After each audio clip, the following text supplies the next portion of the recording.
A word you mentioned prior that I love hearing is curiosity. And you were pursuing this from a curiosity standpoint. What does that mean?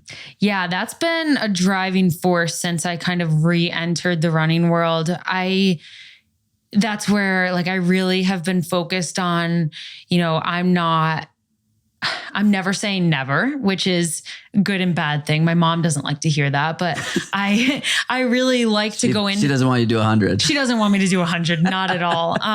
But curiosity is kind of a driving force for me because I don't, it's not super healthy for me to be like, I'm only racing to win. That it just straight results driven. And the curiosity part of things is like, what can my body do? Like can I have fun in this distance? It's just kind of reframing. Obviously I'm a competitive person, but it's reframing the competition to be something that's driven by, a question rather than a number.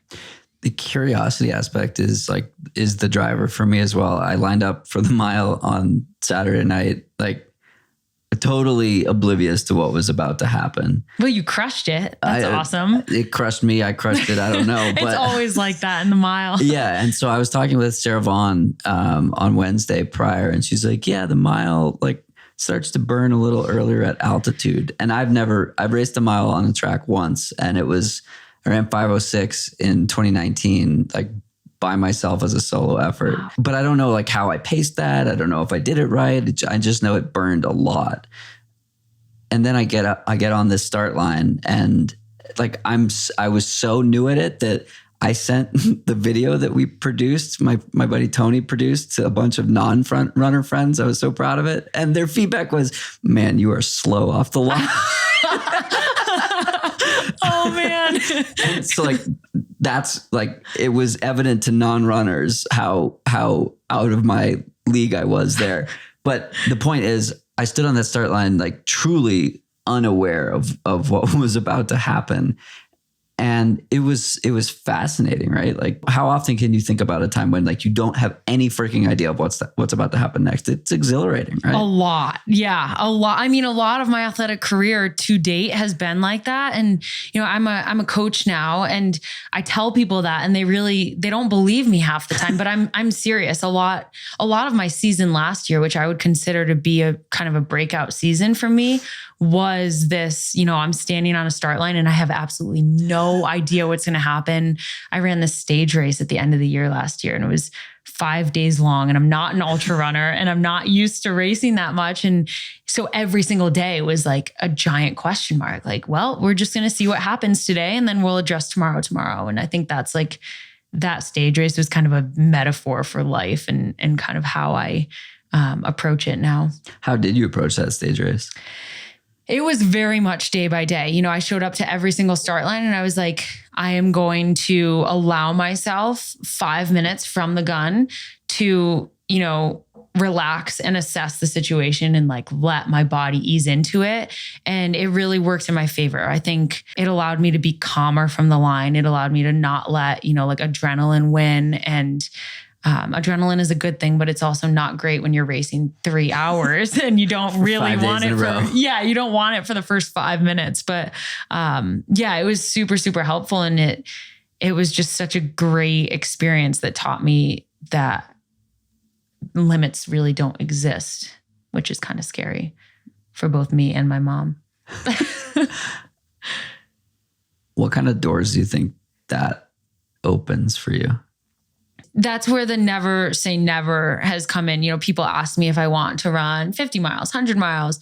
I've never been asked over 100, but with those I think questions, that's bonkers. Yeah, but I think plenty that's of people wild. out there loving it. Yeah, it is absolutely wild. And I might say never for something like 200, but for the 50 and 100, that's where I really don't, I don't want to put myself in boxes at this point in my career and in this point in my life. And I've learned that doing new things and testing myself in new ways is really exciting. So, it kind of taught me that I don't have to tell myself that I am a miler, I am a half marathoner or something like that.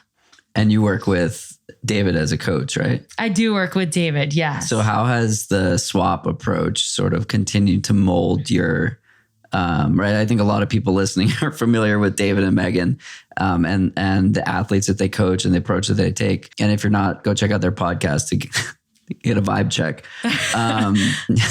and turn the volume down a little bit, and the speed up. How has the swap method or approach continued to help you evolve?